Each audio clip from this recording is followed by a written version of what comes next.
கிறிஸ்துவுக்குள் அன்பான கர்த்தருடைய பிள்ளைகளே, ஆண்டவராகிய இயேசு கிறிஸ்துவின் நாமத்தினாலே உங்களை நான் வாழ்த்துகிறேன். கடந்த செப்டம்பர் மாதம் முழுவதும் தேவன் நமக்கு போதுமானவராக இருந்து சுகம், பலன், ஜீவன், ஆரோக்கியத்தை கொடுத்து எல்லா தேவைகளை சந்தித்து சரீரத்திலே பலவீனத்தை மாற்றி உற்சாகமான ஆவியை தந்ததற்காக நம் கர்த்தரை மனதார துதித்து ஸ்தோத்திரித்து அவரை மகிமைப்படுத்த வேண்டும். ஏனென்றால் நம்மளை இதுவரை பாதுகாத்த தேவன் இனி நம்மை பாதுகாக்க உண்மையுள்ளவராய் இருக்கிறார். விசேஷமாய் நாம் அக்டோபர் மாதத்துக்குள்ளாக கடந்து போகிறோம். இந்த நாளிலிருந்து கர்த்தர் இந்த மாதம் முழுவதும் நமக்கு வேண்டிய கிருபைகளை கொடுத்து நம்மை நடத்த உண்மையுள்ளவராய் இருக்கிறார். ஹல்லேலூயா. தேவனுடைய பிள்ளைகளே, இந்த வேத வசனத்தையும் இணைத்து நாம் ஒரு வாக்குத்தத்தமாய் இந்த மாதத்தின் ஒரு ஆசீர்வாதமாய் தேவன் நமக்கு கொடுக்கிற அந்த வார்த்தையின்படியே நம்ம இந்த மாதத்தில் நடக்க பிரயாசப்படுவோம். ஒவ்வொரு மாதமும் கர்த்தர் நமக்கு கொடுக்கிற அந்த வார்த்தை ஏதோ ஒரு நாள் சொல்லிட்டு போறது அல்ல. அதை ஒவ்வொரு நாளும் தியானிச்சு, ஆண்டவர் இப்படி சொன்னீரே, இப்படி சொன்னீரே, இப்படி சொன்னீரே என்று சொல்லி ஆண்டவரை தியானிக்கிறதான ஒரு பெரிய ஒரு ஆசீர்வாதம், ஒரு பெரிய மேன்மை. அதனால கர்த்தருடைய பிள்ளைகளை இதை நீங்கள் கவனமாய் கர்த்தருடைய நாமத்தினாலே உட்கொண்டு இந்த வருகிற மாதம் முழுவதும் இதை வைத்து நீங்கள் ஜெபிக்கும்படி உங்களை அன்போடு நான் கேட்கிறேன். இந்த நாள் தியானத்துக்கென்று நாம் எடுத்துக்கொண்ட வேத பகுதி உபாகமம் புஸ்தகம் 33ஆம் அதிகாரம் 29ஆம் வசனம். உபாகமம் 33:29. இஸ்ரவேலே, நீ பாக்கியவான், கர்த்தரால் ரட்சிக்கப்பட்ட ஜனமே, உனக்கு ஒப்பானவன் யார்? உனக்கு சகாயம் செய்யும் கேடகமும் உனக்கு மகிமை பொருந்திய பட்டயமும் அவரே. உன் சத்துருக்கள் உனக்கு இச்சகம் பேசி அடங்குவார்கள், அவர்கள் மேடுகளை மிதிப்பாய் என்று சொன்னான். என் அன்பு தேவ பிள்ளைகளே, கர்த்தர் இந்த நாளில நம்மளை பார்த்து பாக்கியவான் என்று சொல்லுகிறார்.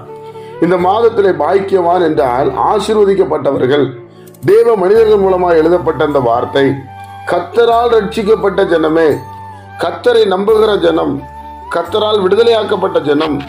தேவன் எகிப்தில் இருந்து இஸ்ரவேல் ஜனங்களை விடுதலையாக்கி கொண்டு வந்தார். அதைத்தான் அங்கே மோசே சொல்வதை நாம் பார்க்க முடிகிறது.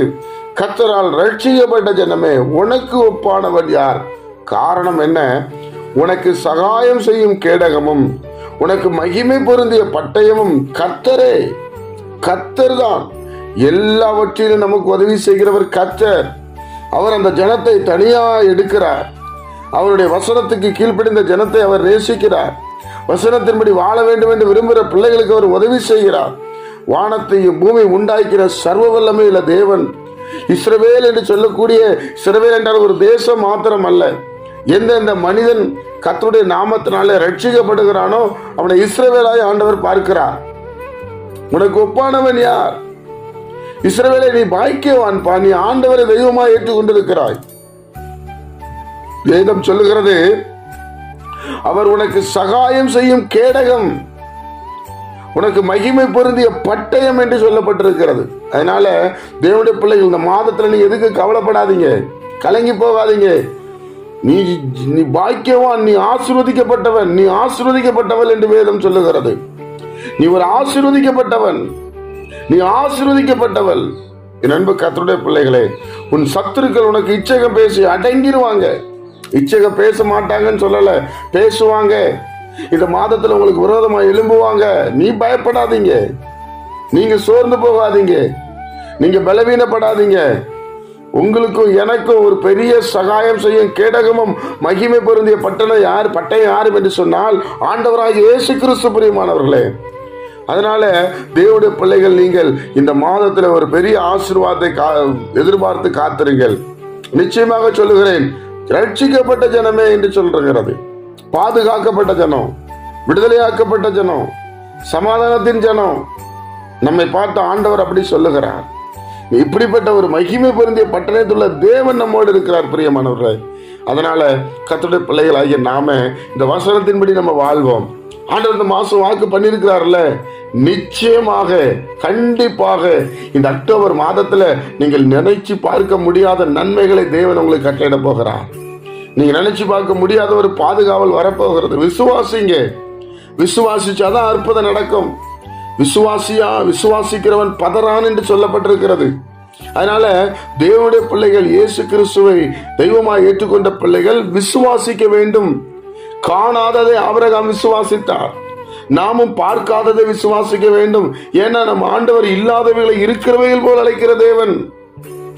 எது இல்லையோ அதை நமக்கு ஏற்ற விதமாய் மாற்றி தருகிற தேவன். அதனால கர்த்தருடைய நாமத்தினாலே உங்களுக்கு சொல்லுகிறேன், உன் சத்துருக்கள் உனக்கு இச்சகம் பேசி அடங்குவார்கள். இச்சகம் பேசி அடங்கிடுவாங்க. நீங்க பயப்படாதீங்க. கர்த்தர் சொல்ற, நான் உனக்கு சகாயம், நான் உனக்கு கேடகம், நான் உனக்கு பட்டயம், நீ ஏன் பயப்படுகிறாய்? இந்த மாதம் முழுவதும் தேவன் அப்படி நம்மை நடத்த போகிறார். இந்த மாதம் முழுவதும் அவர் நம்மை நடத்த போகிறார். நீங்க கண்டிப்பா அதை பார்ப்பீங்க. இஸ்ரவேலே, நீ பாக்கியவான், நீ பாக்கியவான், நீ பாக்கியவான். ஜெபிப்போமா? பிதாவே, உம்முடைய குமாரன் இயேசு கிறிஸ்துவின் நாமத்தில் நாங்கள் வருகிறோம். செப்டம்பர் மாதம் முழுவதும் நீர் எங்களுக்கு போதுமானவராக இருந்து சுகம், பலன், ஜீவன் கொடுத்ததுக்காக உமக்கு ஸ்தோத்திரம். இந்த அக்டோபர் மாதத்தையும் உம்முடைய கரத்தில் ஒப்பு கொடுக்கிறோம். இந்த மாதம் நீரே எங்களை நடத்தி உமக்கு பிரியமானதை செய்ய எங்களுக்கு போதி தரலாம். ஒவ்வொரு நிமிஷமும் உண்மையே சார்ந்திருக்க எங்களுக்கு கிருபை செய்யும். இந்த வசனத்தின்படி வாழ எங்களை ஒப்புக் கொடுக்கிறோம். நாங்கள் போகையில் வருகையில் எங்களை பாதுகாத்துக் கொள்ளும். கையின் பிரயாசங்களை ஆசீர்வதியும். குழந்தை இல்லாத பிள்ளைகளுக்கு குழந்தை பாக்கியத்தை தாரும். திருமணமாகாத பிள்ளைகளுக்கு திருமண பாக்கியத்தை தாரும்.